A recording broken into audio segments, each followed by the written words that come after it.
You spend hours writing a solid script, editing the video, crafting a great thumbnail, but no one's even clicking on it. That's because no one finds your video. Your title sounds like something no one would ever search, especially if you use AI to generate them. They come out like unlock your potential, leveraging strategy, empower your audience.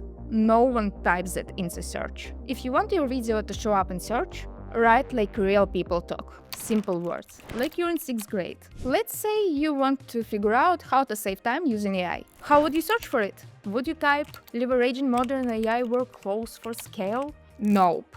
You'd probably write how to use AI to save 10 hours a week.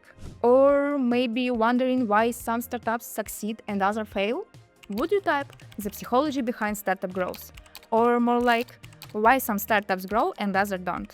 The answer is obvious. So, how to write title people really search for? Write like you're explaining it to a friend.